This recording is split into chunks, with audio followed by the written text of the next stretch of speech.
Hi, welcome back. So now let's talk about the xenon oxyfluorides. मतलब compound में xenon भी present होगा, oxide ion भी present होंगे और फ्लोराइड आयंस भी प्रेजेंट होंगे.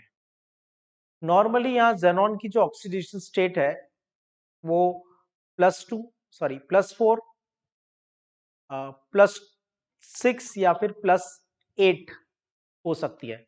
जैसे XeOF2. तो यहाँ पे xenon की ऑक्सीडेशन स्टेट +4 है. उसके बाद XeOF4, तो यहाँ xenon की ऑक्सीडेशन स्टेट +6 है. या फिर XeO2F2, यहाँ पे भी xenon की ऑक्सीडेशन स्टेट +6 है. XeO3F2, तो यहाँ पे xenon की ऑक्सीडेशन स्टेट +8 है.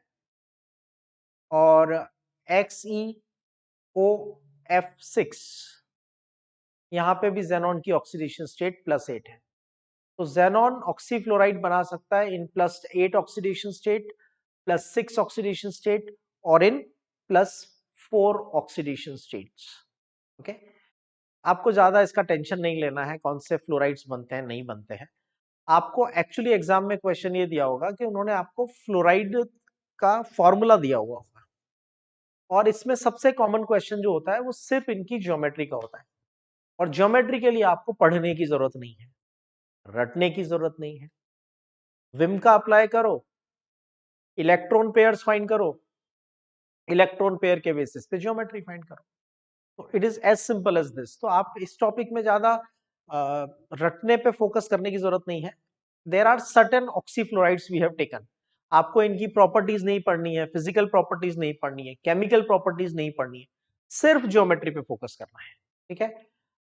ऑक्सीफ्लोराइड की प्रिपरेशन हम ऑलरेडी कर चुके हैं, इसलिए एक बार हम ट्राई कर रहे हैं. मैंने लिया XeF6.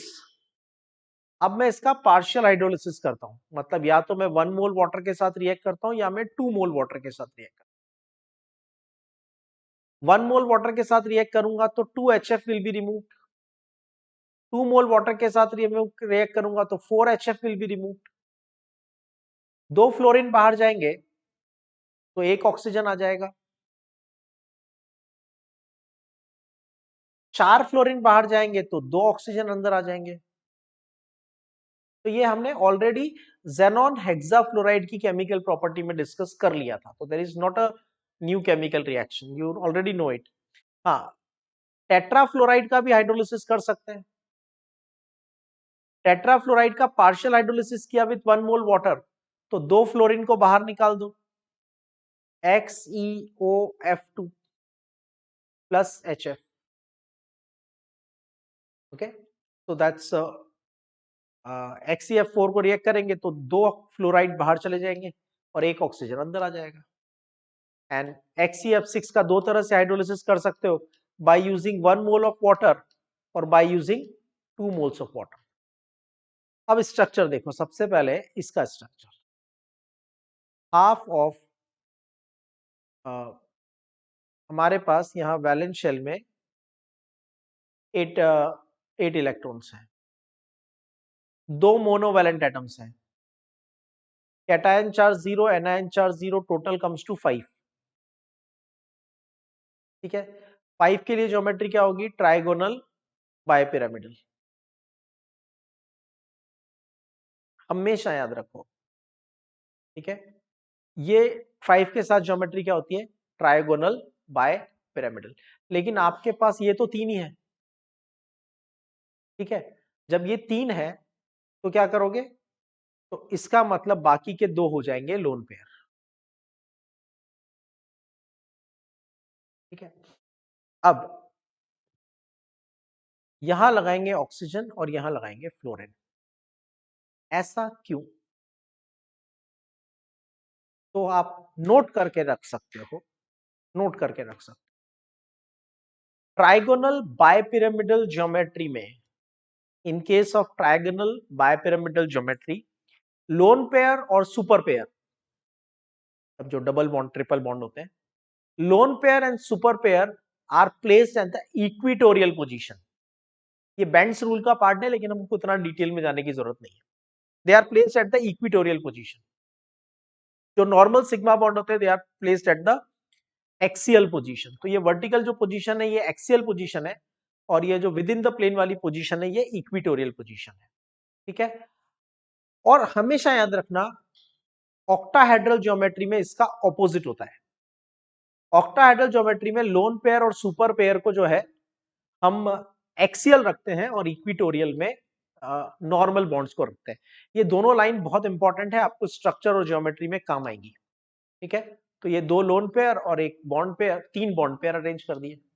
ठीक है, sp3 5 के साथ हाइब्रिडाइजेशन हो जाएगा sp3, अब ज्योमेट्री हो जाएगी टी शेप ज्योमेट्री। ठीक है, यहां पे देखते हैं हाफ ऑफ 8 मोनोवैलेंट एटम्स कितने हैं, 4 -0 + 0, टोटल कितना आया, टोटल कम्स टू 6।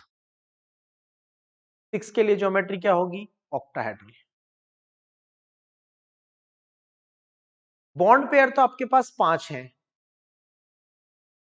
यानी एक लोन पेयर है। मैंने आपसे क्या कहा था, ऑक्टाहेड्रल ज्योमेट्री में हमेशा लोन पेयर को एक्सियल पोजीशन पे रखते हैं।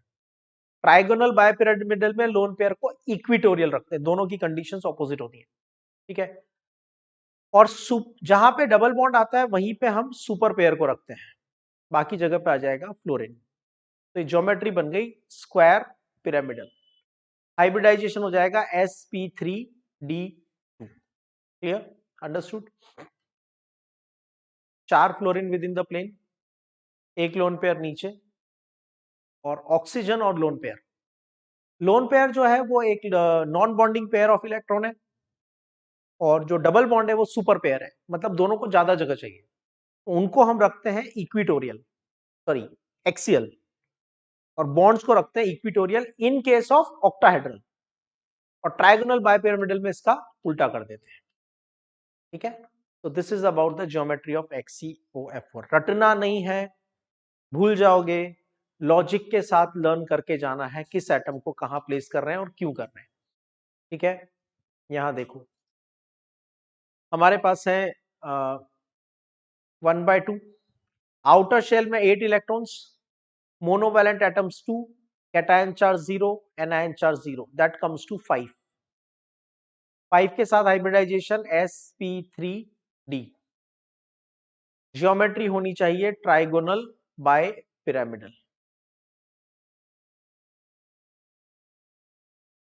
ठीक है, 5 में से 4 तो आपके पास एटम्स हैं, बचा एक लोन पेयर।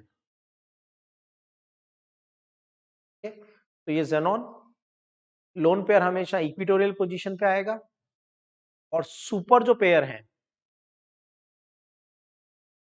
सुपर पेयर भी कौन सी पोजीशन पे आएंगे, equatorial, in case of trigonal bipyramidal. अगर यही ऑक्सीजन और लोन पेयर ऑक्टाहेड्रल ज्योमेट्री में आते तो उनकी पोजीशन इक्विटोरियल से चेंज होके हो जाती एक्सियल। ठीक है, तो seesaw geometry will be formed. Half of 8 electrons, monovalent atoms are 2, cation charge 0, anion charge 0, comes to 5, sp3d। ठीक है, विथ sp3d ज्योमेट्री आपके पास हाइब्रिडाइजेशन आ गया ट्राइगोनल बायपिरामिडल ज्योमेट्री। ठीक है, देखो लॉजिकली बहुत सिंपल है, ये ट्राइगोनल बायपिरामिडल बन गई। अब मैंने आपको ऑलरेडी बता दिया ट्राइगोनल बायपिरामिडल में जो इक्विटोरियल पोजीशन होती है उस पे या तो डबल बॉन्ड आता है अगर है तो, या फिर लोन पेयर आता है अगर है तो। अगर डबल बॉन्ड और लोन पेयर दोनों नहीं है तब तो कोई प्रॉब्लम ही नहीं है, सभी जगह पे फ्लोरीन को प्लेस कर देंगे। तो फ्लोरीन आएगा एक्सियल पोजीशन पे, और ऑक्सीजन जो हमारे पास है वो आएंगे इक्विटोरियल पोजीशन पे। ठीक है, so this is the logic and we have got the structure sp3d trigonal bipyramidal geometry। Oxidation state of this, तो ये ऑक्सीजन का -2, फ्लोरीन का -1 × 2, total will become equal to -4. So the xenon will become +4.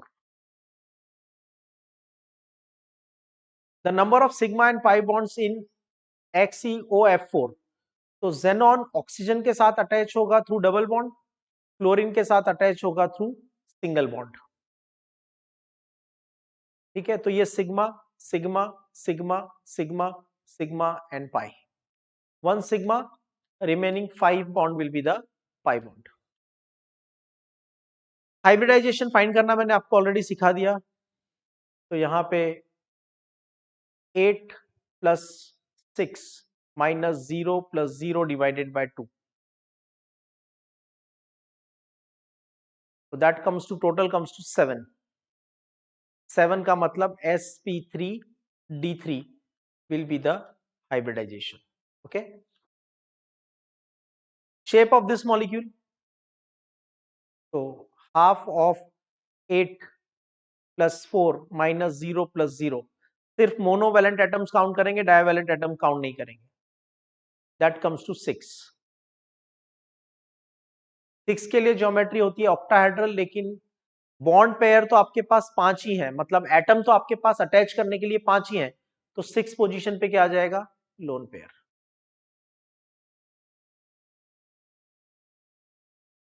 तो ये सब कुछ आपको learn करके नहीं जाना है, लॉजिकली समझ के प्रिपेयर करके जाना है. ठीक है, this is about the entire 18th group elements.